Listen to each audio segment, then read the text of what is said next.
crucified her ex-husband. She made him the bad guy. The divorce would have never even been out if he didn't file the motion to use our full and legal names. Then she had to go and she had to get new energy. What was she calling him? Her apple pies?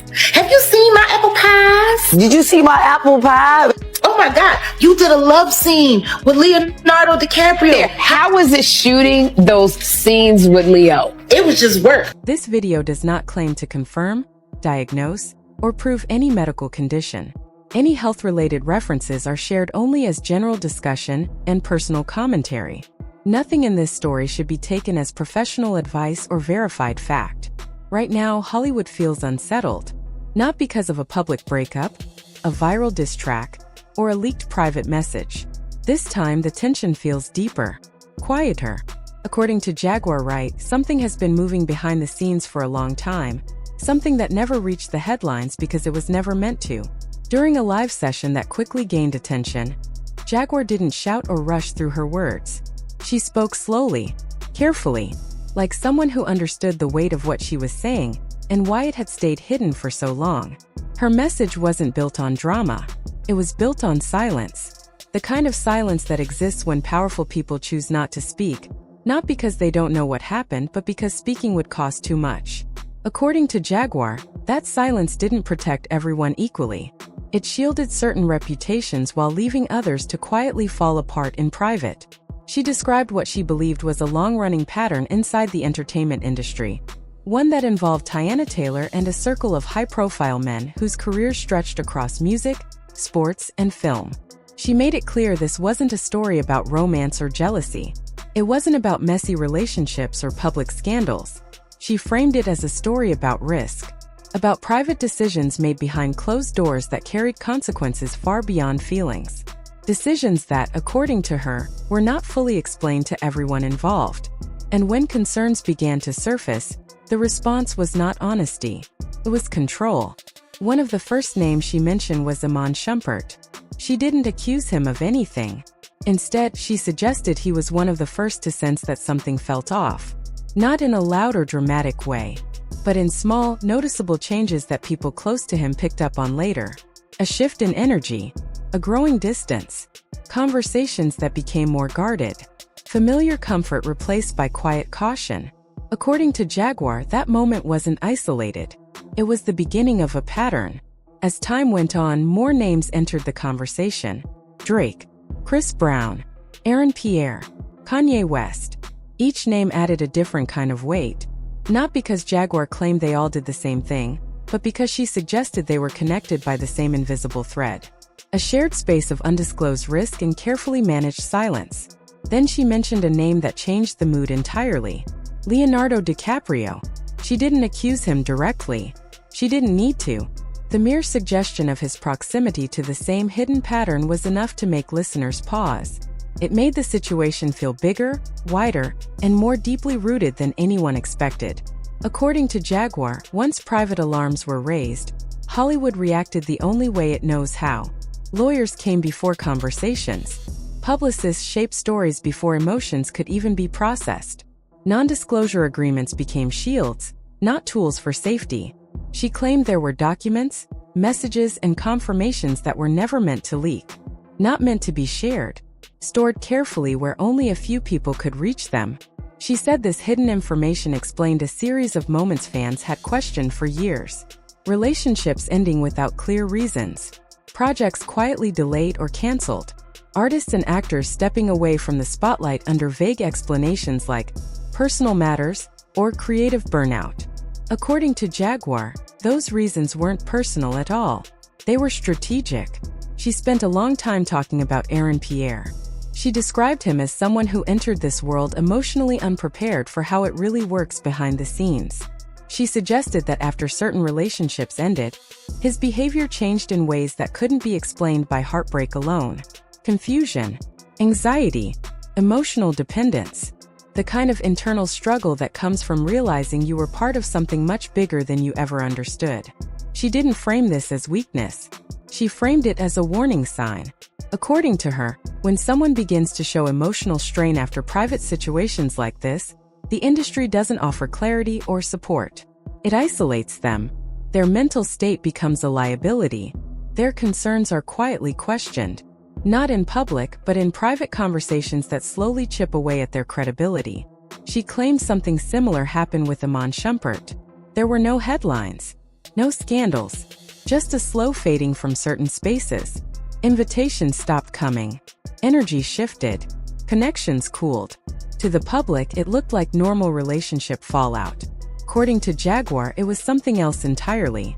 She described what she called a silent system designed for containment. Private consultations. Carefully chosen words from insiders who never put anything risky in writing. Reputation managers working closely with legal teams. The goal, she said, wasn't accountability. It was control. Control of panic.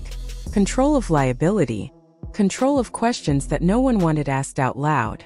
Jaguar claimed Teyana Taylor stayed in constant motion during this period. Her schedule stayed packed. Travel never slowed. Public appearances stacked one after another. According to Jaguar, stillness invites attention. Movement creates noise, and noise distracts. Relationships ended suddenly. No closure, no explanation, just distance. When whispers began to surface online, they vanished almost as quickly as they appeared. Blogs hesitated. Journalists paused. Stories went into legal review and never came back out. Jaguar alleged that access was used as a weapon. Speak up and doors close. Push too hard and your credibility gets quietly questioned. She claimed people who worked around the situation were advised to keep their distance. Not because they were guilty, but because even being close became dangerous. According to her, this wasn't about morality. It was about maintaining power. Throughout her live session, Jaguar made one thing very clear. She wasn't trying to destroy careers. She said she was speaking because people were being left emotionally damaged, while the industry machine kept running smoothly around them. She described this as a system that treats human fallout as acceptable loss as long as the brand survives. A culture where trust is quietly traded for image, and silence is rewarded more than honesty. As her message continued, she didn't issue threats. She issued warnings. She said more names existed, more records existed, more connections existed. What the public had seen so far, she suggested, was only the surface of something much larger. According to her, Hollywood wasn't facing a gossip problem. It was facing a trust problem. She said the most dangerous secrets aren't the ones that end careers. They're the ones that follow people home. The ones that reshape how they see relationships, safety, and themselves, all in silence. She explained that once the first concerns were raised behind closed doors, the industry didn't panic. Coordinated.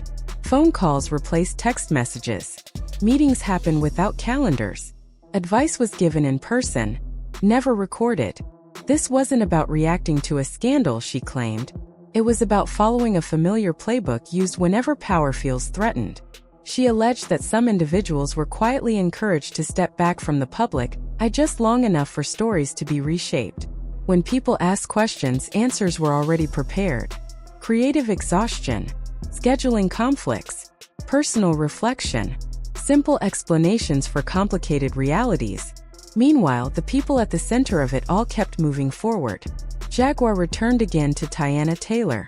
She claimed Teyana never slowed down during the most sensitive moments. Projects overlapped. Appearances stayed polished. The public image remained flawless. According to Jaguar, this wasn't ambition. It was protection. Behind the scenes, she said, others were dealing with something very different. She returned to Aaron Pierre, suggesting that what fans saw as mood changes or distance was actually confusion without context. Anxiety without answers. The kind of emotional strain that comes from being told not to ask questions and choosing to obey. According to Jaguar, when people expressed discomfort, they weren't given truth. They were managed. Their reactions were framed as instability. Their concerns were labeled as exaggeration. She explained why this works. Once someone is seen as unreliable, their voice loses power. She claimed this discrediting didn't happen through public attacks. It happened quietly. Missed calls, delayed replies, opportunities that slowly disappeared. Nothing obvious enough to fight, but enough to isolate. The same pattern, she said, appeared around Iman Shumpert. No public drama, just a quiet retreat from spaces where difficult questions might come up. She suggested this was the creation of a protective perimeter. According to her, this perimeter extended beyond relationships. Collaborators were warned. Associates were told to keep conversations light. Anyone close to the situation became something to manage. She said Drake and Chris Brown were mentioned not because of public incidents, but because of private overlap. Overlap that, in her view, was never meant to be examined in the open. She spoke carefully about Kanye West. She suggested that when someone already labeled as unpredictable enters situations like this, the industry becomes even more defensive. Not to protect the person but to protect the system. She explained that unpredictable voices threaten controlled stories. And controlled stories are the backbone of reputation management. This, she said, is why some voices get amplified while others fade away. Why some struggles become public drama, while others are quietly handled in private. It's not about who's right. It's about who can be contained. Jaguar then shifted focus away from individuals and toward the structure itself. She described what she believed was an unspoken hierarchy in crisis response. First come the lawyers, then the publicists, then the reputation experts. Only after the story is stabilized do emotional concerns even get a chance to enter the room. She said non-disclosure agreements don't just silence people legally, they isolate them emotionally. Once signed, people are left alone with experiences they aren't allowed to talk about, even with friends or family. According to her, this isolation causes more damage than any headline ever could. When people can't speak, they internalize. When they internalize, they break down slowly. She claimed journalists had sensed something was wrong long before the public ever did. Tips came in. Questions were written. But stories stalled. Editors hesitated. Legal teams raised red flags. She said access became a bargaining chip. Pushed too hard and doors closed permanently. Blogs went quiet. Investigations faded. The internet, which usually thrives on chaos, strangely moved on. According to Jaguar, that wasn't accidental. It was influence. Fans began to notice patterns. Sudden breakups. Delayed projects. Public figures disappearing at moments when their careers should have been rising. She said these weren't coincidences. They were symptoms of a system that values continuity over clarity. She made it clear she wasn't trying to paint one person as a villain or protect someone else. Her point was about how quickly real human experiences get pushed aside when they threaten profitable images. She said some people were advised to seek private guidance while being told, directly or indirectly, to stay quiet. Not because speaking would be wrong, but because speaking would be inconvenient. She called that silence coercive. As her session went on, her tone shifted. It became less about revealing and more about warning. She said what she had shared barely scratched the surface. That the names mentioned were part of a much wider web. That evidence existed in patterns, in timelines, in behavior shifts people brushed off as coincidence. She warned that when silence becomes policy, harm grows quietly. She also addressed the backlash she expected. She said she would be called bitter, unstable, or attention-seeking. She said those labels were useful, because if people discredit the messenger, they don't have to deal with the message. But she insisted the story didn't belong to her. She said it belonged to the people left confused. The ones quietly pushed aside. The ones asked to move on without ever being told why. She described this moment as a kind of reckoning. Not driven by anger but by exhaustion. Exhaustion from watching truth filtered through legal language until it no longer feels real. She said the industry could have chosen transparency early. It didn't. And now the cost is higher. She ended with a reminder instead of a threat. Fame doesn't erase consequences. Silence doesn't erase memory. Control doesn't erase impact. According to Jaguar, what happens next won't be decided by headlines or trending hashtags. It will be decided by whether people continue to accept partial explanations as full truth. And once that acceptance ends, the structure built on it begins to weaken. Not all at once, but enough to change everything that comes after. She said this is where the story stops being entertainment and starts becoming a warning. Because this isn't really about fame. It isn't about messy relationships. It isn't about who betrayed who in private. It's about what happens when trust is treated like something disposable. When silence is rewarded more than honesty. When protecting an image matters more than protecting people. She said the system did exactly what it was designed to do. It absorbed the shock, redirected attention, isolated the damage, then moved forward as if nothing happened. But the people inside it didn't move on so easily. They were left with unanswered questions, broken connections, a reality no public statement could ever explain. She described this kind of betrayal as something that doesn't shout. It lingers. It changes how people trust, how they love, how they speak, and how they stay quiet. And then she said something that stuck. Stories like this don't survive because they're shocking. They survive because they feel familiar. Because people have seen versions of this before. Different names, different headlines, same ending. Silence wins. Truth pays the price. But silence only works when people stop paying attention.